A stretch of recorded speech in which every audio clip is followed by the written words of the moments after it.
It was a beautiful morning on the island of Sodor.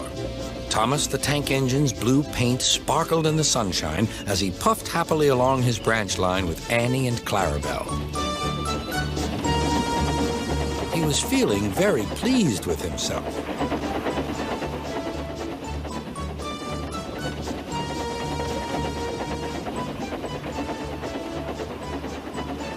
"Hello, Thomas," whistled Percy. "You look splendid." "Yes, indeed," boasted Thomas. "Blue is the only proper color for an engine."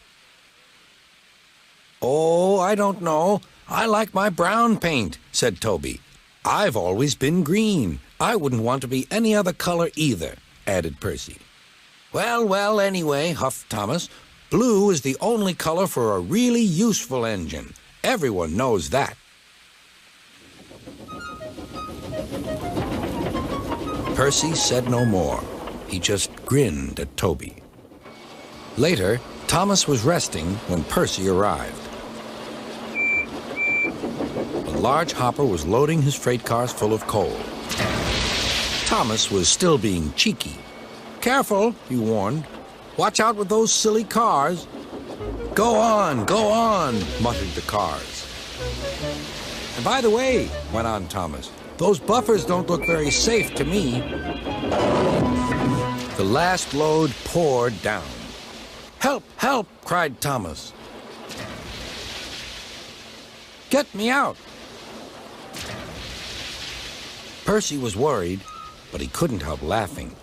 Thomas's smart blue paint was covered in coal dust from smokebox to bunker.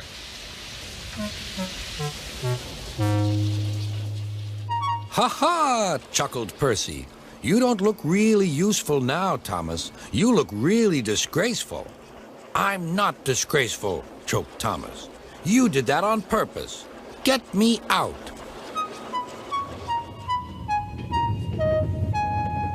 It took so long to clean Thomas that he wasn't in time for his next train. Toby had to take Annie and Clarabelle. "Poor Thomas," whispered Annie to Clarabelle.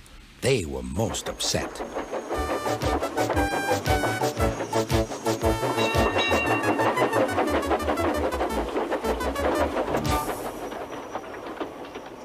Thomas was grumpy in the shed that night.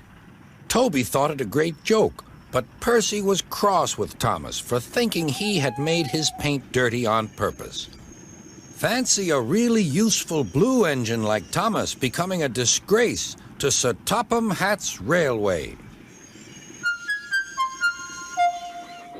Next day, Thomas was feeling more cheerful as he watched Percy bring his cars from the junction. The cars were heavy and Percy was tired.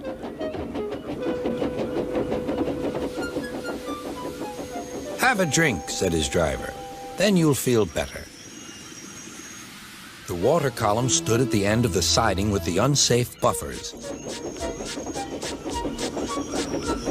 Suddenly, Percy found that he couldn't stop. The buffers didn't stop him either. "Oh!" wailed Percy. "Help!" The buffers were broken, and Percy was wheel-deep in coal. It was time for Thomas to leave. He had seen everything. "Now Percy has learned his lesson, too," he chuckled to himself.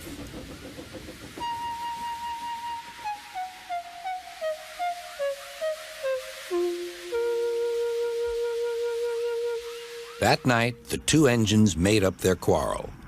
"I didn't cause your accident on purpose, Thomas," whispered Percy. "You do know that, don't you?" "Of course," replied Thomas, "and I'm sorry I teased you. Your green paint looks splendid again, too. In future, we'll both be more careful of coal."